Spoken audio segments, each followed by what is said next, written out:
Right, so hello and welcome back to Books and Things, and welcome to another video, and today I'm going to be talking about my thoughts and feelings on Hard Times by Charles Dickens.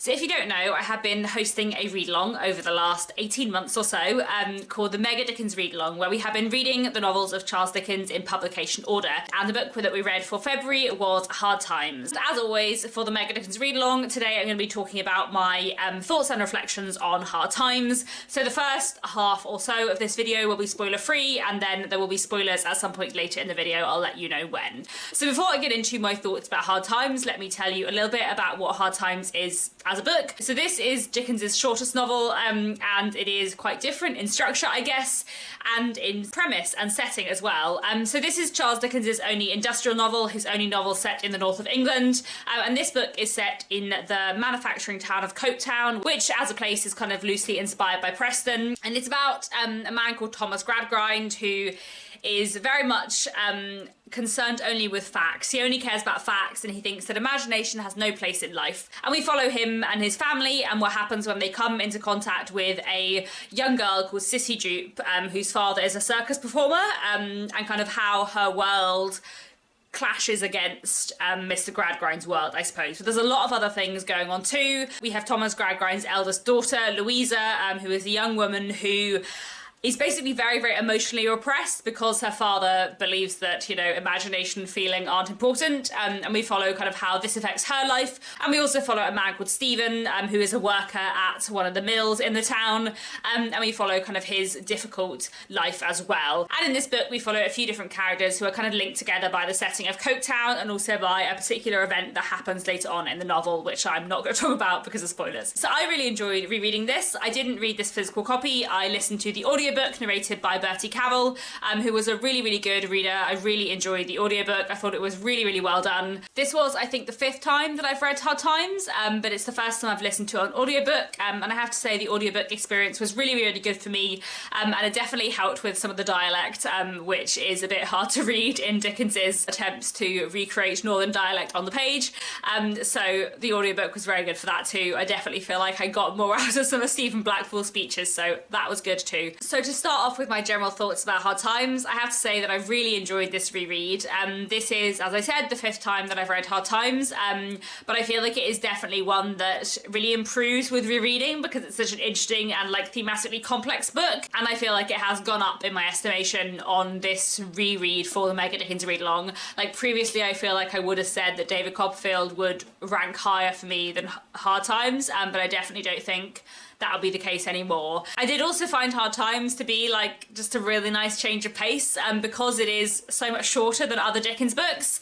I do think that the fact that it is a lot shorter and a lot more focused probably means it would never be in like my top 4 Dickens, because one of the things I love about Dickens a lot is his kind of weaving, twisting plots, where we have so many different characters and strands kind of like overlapping each other, and you don't get as much of that in Hard Times. I don't know what it is about today's light, but my camera is really struggling to focus, so sorry if I keep going a bit blurry, but anyway.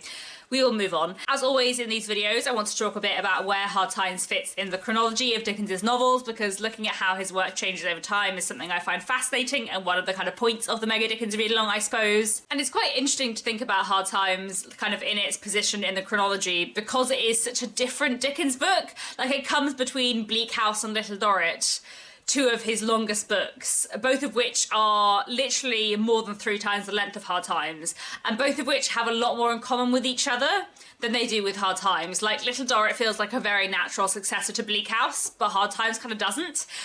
But saying that, I do feel like we see a lot of themes in Hard Times that have kind of cropped up in previous Dickens novels. You know, a lot of us on the Discord server for the Mega Dickens Readalong were talking about how there are a lot of themes in Hard Times about kind of parent and child relationships, especially father-daughter relationships, which kind of feel like they're harking back to Dombey and Son, and questions about how you raise your children, about marriages of convenience. These things crop up in Hard Times that definitely hark back to Dombey and Son. And I feel like there is definitely a line you can draw between Edith in Dombey and Son as a character and Louisa in Hard Times. Like I feel like there are quite a lot of similar things going on in those 2 characters. I was also thinking about the character of James Harthouse, in terms of chronology of Dickens, because I have always seen him as one of a group of characters who you can draw a line between, kind of starting with Steerforth maybe, moving to James Harthouse, moving to Sidney Carton from A Tale of Two Cities, and moving to Eugene Wrayburn in Our Mutual Friend. These four characters are all very different, but they have some qualities in common, and they have some qualities you can trace between them. And I find this especially interesting because Sidney Carton and Eugene Wrayburn would like count as favourite characters for me, whereas the other two wouldn't necessarily.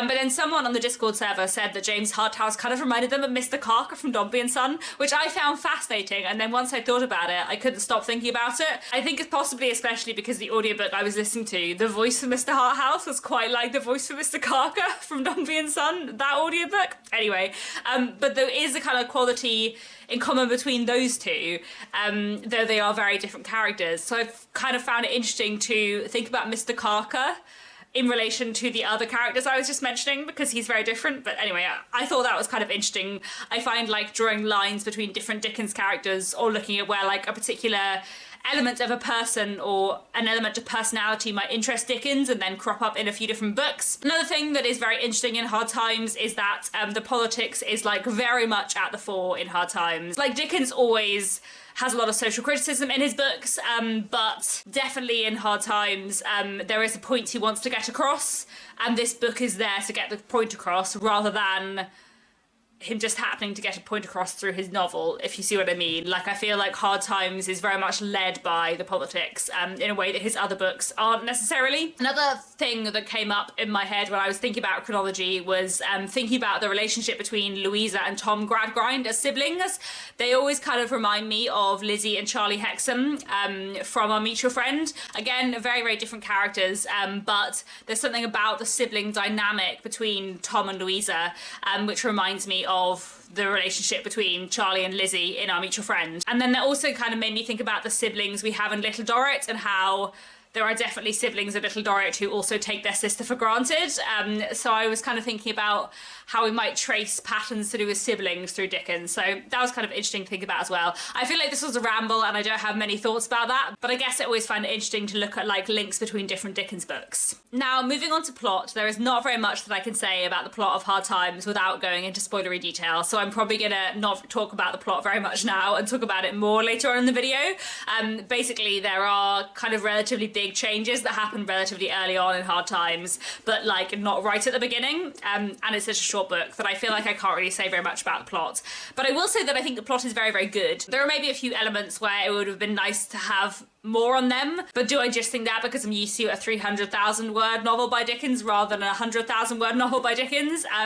But I do really love the plot, and I love how the different strands of the plot, especially like Louisa's story, Stephen's story, and Mr. Gradgrind's story, like how they weave together, I think works really, really well for me. I want to talk a bit about the characters in Hard Times, because I always like discussing the characters in Dickens books. I feel like when I was looking back at my plan for my Bleak House video, I just had such a long list of characters, and for Hard Times it is a lot smaller because there's just a lot less characters, but there are still a lot of great characters in it. I think especially Louisa Gradgrind is probably the greatest creation in Hard Times. Like, I think she is a really, really interesting character, and this kind of depiction of this imagination-starved girl who has been brought up on facts and never been allowed to be a child, and how that means she grows up too fast, but also she doesn't really know how to be an adult either because she's never been allowed to be a child, and the decisions she therefore makes and what that means for her life. Like, I feel like that is so impactfully written about in Hard Times, and I feel like she is such a great character. We then, of course, have her brother Tom, and while I definitely hate Tom with a passion, I do think he's a really, really interesting character. Do I hate him more than I think Dickens means me to hate him? Possibly, but I think he's a very interesting character. And then we have, of course, their father, Thomas Gradgrind, who is a really interesting character, and I feel like his arc is really interesting and really well done. Do I think that in a different, longer Dickens novel, his arc might have been slightly more developed? Possibly, but I still think it works really well for me. We also have Sissy Jupe, who I really like. I think a few people on the Discord server were saying that they would have liked to see more of Sissy as a character, character. And I think I probably do kind of agree with that, but I do think she is quite an interesting character. And I do feel that Dickens does a good job of like exploring Cissy's emotional intelligence and setting that at odds to like the very academic intelligence that Louisa has. But Louisa is a character who really lacks any emotional intelligence because she's never been taught about emotions, so of course she does. Whereas Sissy has a lot more of that emotional intelligence. She is also quite an interesting character to look at in terms of gender, I guess. I think she is definitely one of like Dickens's female angels. These sort of young moral women who exert this kind of moral influence on the other characters around them. You see quite a few of these women in Dickens, and Sissy Jupe, I think, is one of them. I do think she is a kind of interesting character in her own right, but I think she definitely falls into that type as well. We also have Mr. Barnaby, who I think is very well done and feels very believable, I think. Obviously, he's a bit of a caricature, but he also feels like one of those Dickens characters who is a caricature of a kind of person who definitely exists and existed. And I feel like that just works really well for me. We also have Stephen, who I think is a really, really good character. One of Dickens's best. I feel like Stephen is very believable, very well written, complex and really well done. I think Stephen is probably one of those characters who is used by Dickens to stand in for lots of people and to make a social point, but he also feels very much like a complex person in his own right, and especially the kind of like struggles in his personal life and the difficulties he has thinking over them. I feel like it all feels very believable, so I think Stephen's really well done, and I really like Rachel as well. I think she's a great character.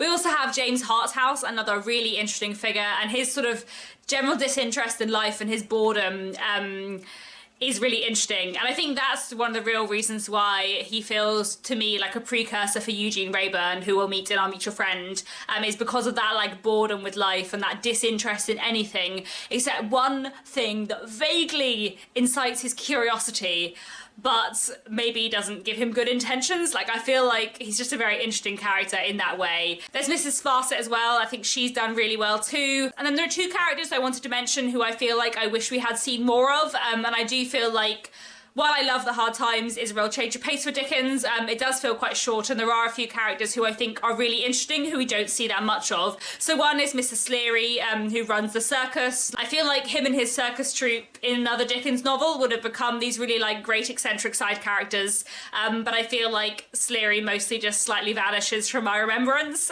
and that's okay, it's a different kind of novel, but I feel like he doesn't really spring from the page as a similar character in a similar role might have done in a different Dickens book. Now we also have Bitzer. Now Bitzer is a really interesting character because he's quite minor, but he's really interesting, and I would kind of love to see more of Bitzer. I kind of wish we had another, you know, many chapters of Hard Times and that we got to see a bit more of a character like Bitzer, because Bitzer is, I'll talk about him a bit more later when I talk about themes, but Bitzer is a character who has been brought up from a child on Mr. Gradgrind's model, and he has turned out as Mr. Gradgrind wanted him to. I think that's mostly what I wanted to say on character, and now I'll move on to themes, which is where I have the most to say about Hard Times, because it is very much a thematically kind of social criticism driven novel. Hard Times is very much a political book, and so the themes are just really, really important. And I think there are a lot of things that Dickens is trying to say here in a really interesting way. And he uses kind of various characters to express his views, but I feel like none express the point of Hard Times better than when Stephen Blackpool says, "It's all a muddle. Like, everything is just a muddle. Everything is a mess. What have we done to society? We really need to fix it." I feel like that is what Dickens is going for in Hard Times. One thing that I think is really interesting in Hard Times is the way Dickens looks at industrialization, and I feel like his descriptions of Coketown and its industry are fantastic. I especially love how he weaves like fancy or imagination into his descriptions of Coketown in such a wonderful way, because this is this place that's all about fact, but the only way Dickens can describe it is without facts in any way. You know, the way Dickens describes Coketown, Mr. Gradgrind would hate his descriptions because they are so imaginative. The lights in the great factories looked when they were illuminated like fairy palaces. The fairy palaces burst into illumination before pale morning showed the monstrous serpents of smoke trailing themselves over Coketown, a clattering of clogs upon the pavements, a rapid ringing of bells, and all the melancholy mad elephants, polished and oiled up for the day's monotony, were at their heavy exercise again. What a wild way of describing industry. I love it. One thing we get a lot of in Hard Times is kind of the social problems that come from industrialization.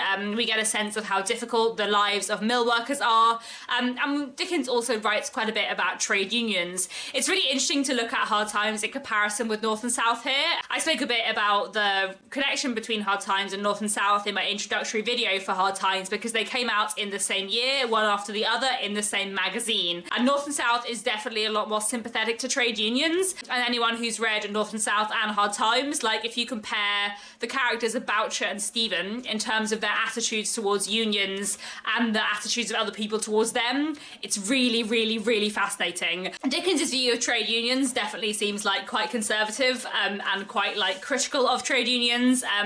You know, Dickens may criticise Barnaby for talking of the mischievous strangers who unsettle workers, but like Slackbridge is definitely presented as just that, like a mischievous stranger coming into the town and like unsettling everything. It's not that Dickens thinks that things were great beforehand, and Barnaby is definitely not presented as a good master, but nor does Dickens present unions as a force for good. So Dickens obviously has a lot less time for unions than Gaskell does. Like I feel like in North and South you get a much more interesting exploration of the role of trade unions in Victorian industry, and probably a much more balanced one as well.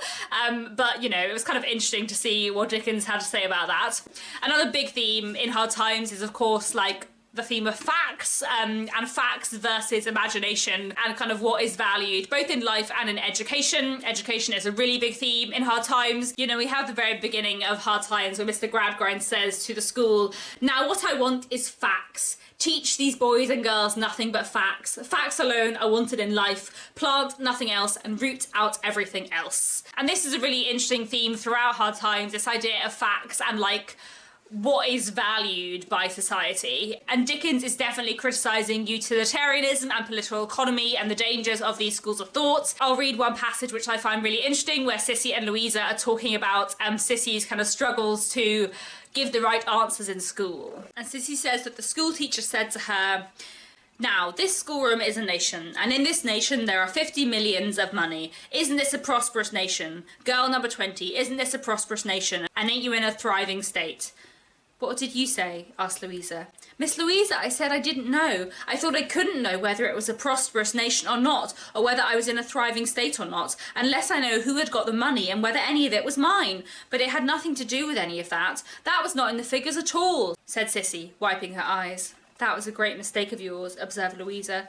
"Yes, Miss Louisa, I know it was now. Then Mr. Machocumchild said he would try me again, and he said this schoolroom is an immense town, and in it there are 1 million of inhabitants, and only 25 are starved to death in the streets in the course of a year. What is your remark on that proportion?" And my remark was, if I couldn't think of a better one, that I thought it must be just as hard upon those who were starved, whether the others were 1 million or 1,000,000, and that was wrong too. And I think part of what Dickens is trying to explore in Hard Times is that if you say that facts are the only thing that matter, if you deny yourself an imagination, then it's very hard to have any sympathy, because without imagination you can't put yourself in someone else's shoes, and so you can't sympathise with other people. And also if you say that figures are the only thing that matters, then you dismiss people who are starving because they're not a big enough proportion to matter in your equation, because people are not equations. And this kind of leads us on to one of the really interesting themes within Hard Times, which is what I'm going to call the industrialization of the mind. Within Hard Times you can see that Dickens fears that industrialization and an increasing reliance on machines will make people think like machines and treat people like machines rather than like humans. And for Dickens this is absolutely horrifying. I mean, it kind of is a bit horrifying, isn't it? And this is something I find really, really interesting to look at as a modern reader, because I think we often talk now about how machines and technology and social media affect the way we think. And Dickens was really concerned about how technology and industrialization was making people think. And I would say that the point of Hard Times, the kind of central premise of Hard Times, is that people are not machines and people can't be machines. And if you try to make people machines, really bad things happen. I think that's all I can say without spoilers. So I'm going to move on to the spoilery section of this video. Spoilers from this point onwards, you have been warned. So continuing on the theme of industrialization of the mind, As I said, the point that Dickens is making in Hard Times is that if you try to treat people like machines, and if you try to bring up children as though they are machines, then bad things will happen. And Dickens shows the bad things that will happen through three different characters, I would say. Louisa, Tom and Bitzer. Another reason why I think we really should get more of Bitzer. So with the character of Louisa, Louisa tries to industrialise her mind and it absolutely breaks her. Louisa is cold and unable to understand her own emotions because she's very emotionally oppressed because of the way that she has been brought up. She is basically groomed by Mr. Barnaby. Like, it's pretty icky, the way that he is with her from when she is pretty young, and then he marries her when she is still very, very young. And even if she is sort of, I think probably 18, 19 when they get married, like, she is not very emotionally mature because she's never been taught to understand her emotion. And the only reasons why she really marries Barnaby are kind of because she's unhappy and she doesn't know what else to do with her life, and because her brother Tom, the only person she cares about at all, asks her to because it will further his career development and he's very selfish. And therefore she ends up in this kind of awful situation because her and her father have tried to industrialise her as a person. And then we have Tom, who refuses to industrialise his mind and ends up fighting back against his father's system through rebellion and through immorality. Because Tom has been brought up to have no imagination, he has no sympathies, he also has no morals, he is reckless and careless and fights back wildly against the world, and the only person he cares about is himself. As Dickens says, Tom was becoming that not unprecedented triumph of calculation, which is usually at work on number one. And then we have Bitzer. And Bitzer is a really interesting character because Bitzer tries to industrialise his mind and succeeds. Bitzer makes himself a machine. He has no sympathies for anyone. He is a perfect product of Gradgrind's system. He has become what Gradgrind wanted all of his students to be, someone who cares about nothing but facts. And he's not a very nice person. This paragraph that Dickens writes about Bitzer I find fascinating, and this is the paragraph that makes me wish we had so much more of Bitzer because I think he's really interesting. Having satisfied himself on his father's death that his mother had a right of settlement in Coketown, this excellent young economist had asserted that right with her to such a steadfast adherence to the principle of the case that she had been shut up in the workhouse ever since.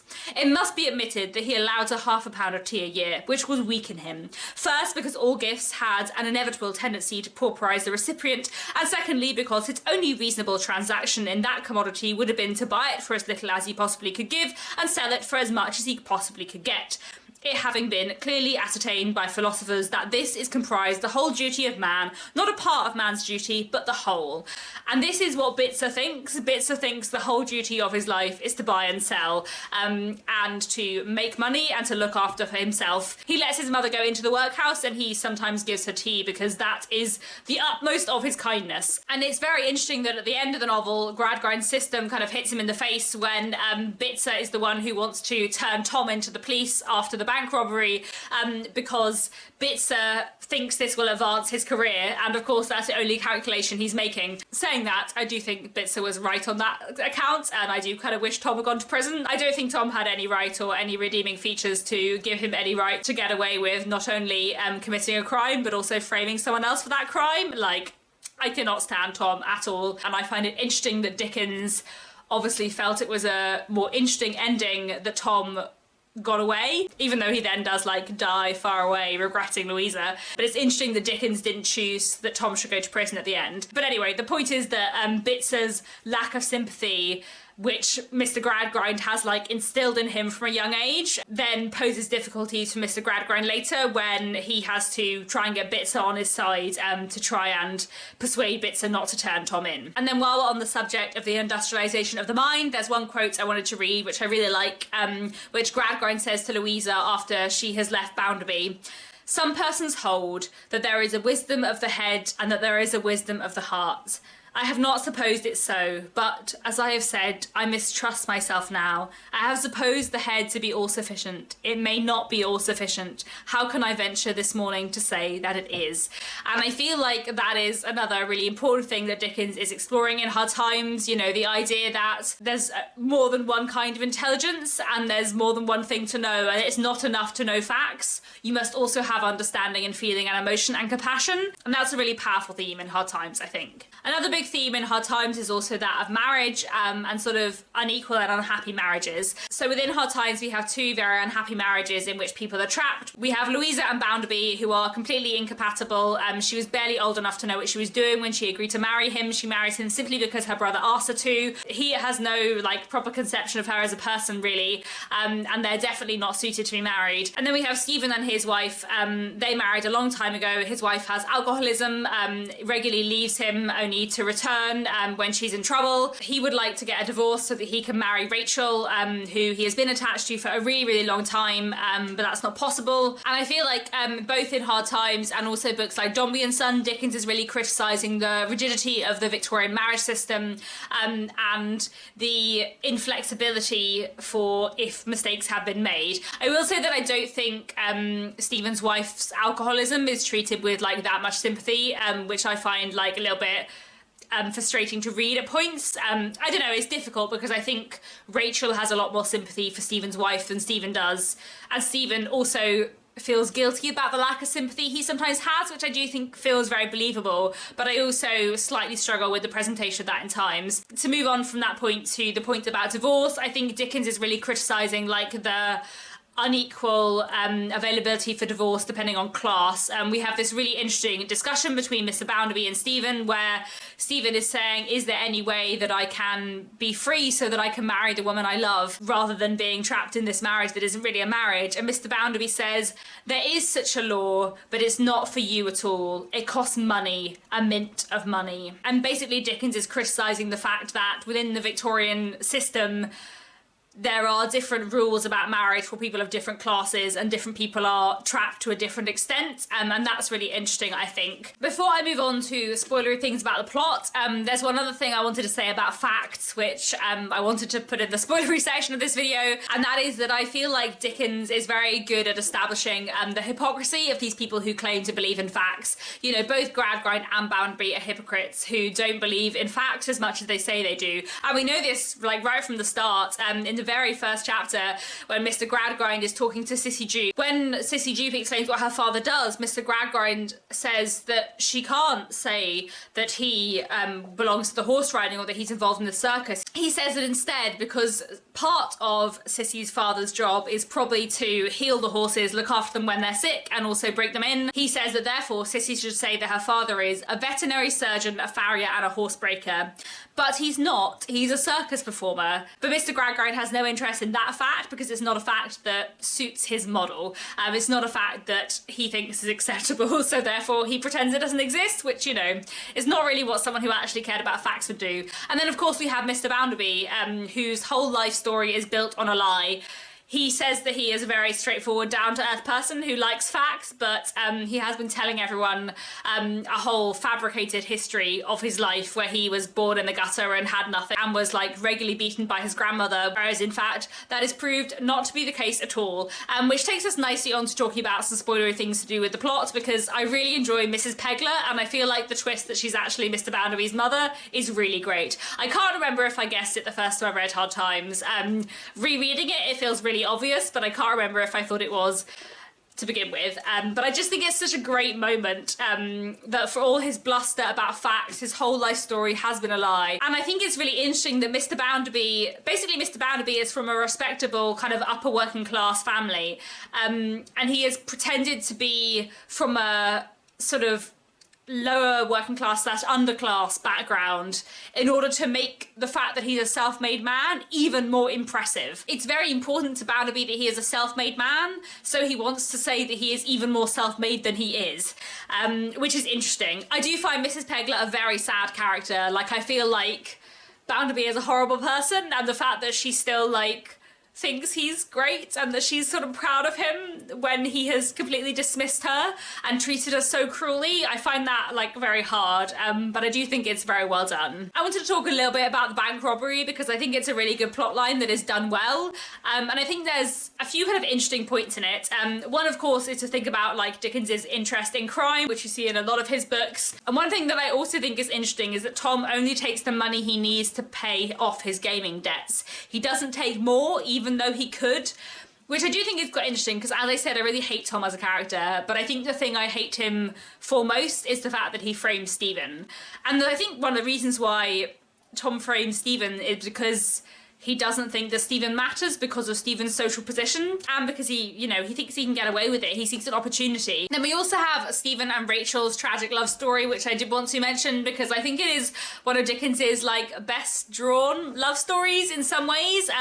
It's really sad, but I think his death is done so well. And I feel like Stephen comes to be a symbol for Dickens of all the unfair social systems. And I think that is really, really interesting. And there are some really beautiful poetic moments around Stephen's death and around the kind of relationship between him and Rachel. I also wanted to talk a bit about Harthouse and Louisa because I do think that they are a really interesting pair to look at, and their relationship is really interesting, partly because we don't get to see much from Louisa's perspective or even that much from Harthouse's perspective. We get to see a little bit from Harthouse's perspective at the beginning as he kind of decides to pursue her. He isn't in love with her, he isn't really fussed about her, he doesn't have any serious intentions, he just wants to see how far he can push this, and I find that fascinating. But the fact that we see a lot of this from Mrs. Sparsit's perspective as she's spying on them is really interesting. And I feel like the ending and the final close of the arc between Louisa and Harthouse is really, really good.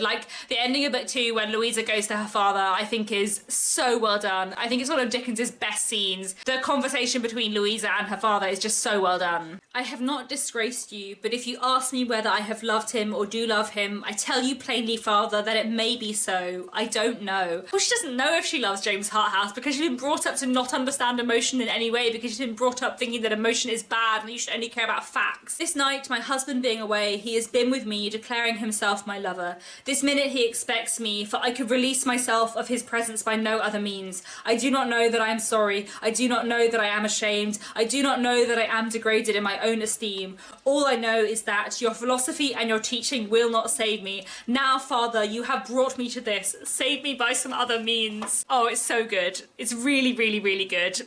One of the best scenes Dickens ever wrote, in my opinion. Okay, I want to talk about the very end of Hard Times because I think it's quite an interesting ending. It's much, much shorter than any Dickens ending. Usually in Dickens, we have several chapters of rounding up, whereas in Hard Times, we have the final chapter, which is 2 and a bit pages of Mrs. Sparsit and Barnaby having a conversation, and then we have 2.5 pages of epilogue-y stuff, and usually we have so much more of that in Dickens. And I feel like the first time I read Hard Times I found it disappointing, I thought it was all too quick, but now I actually kind of love how untied up it is, because actually not all things in life do get tied up. We were talking on the Discord server about Louisa's ending especially, because Dickens kind of gives her this kind of false ending. We have this image of Louisa looking into the fire, thinking about the future, and then we have several paragraphs that Dickens ends with, did Louisa see these things? Such things were to be. And then we have the very ending, the last few paragraphs. Herself a wife, a mother, lovingly watchful of her children, ever careful that they should have a childhood of the mind no less than a childhood of the body, as knowing it to be even more a beautiful thing and a possession, any hoarded scrap of which is a blessing and happiness to the wisest. Did Louisa see this? Such a thing was never to be.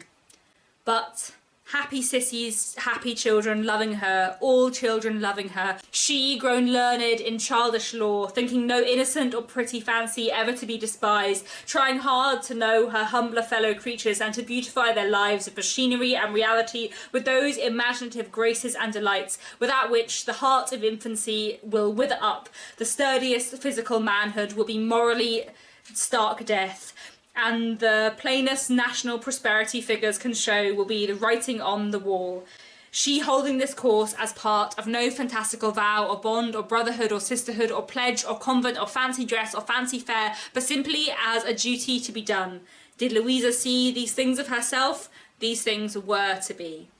Dear reader, it rests with you and me whether in our 2 fields of action similar things shall be or not be.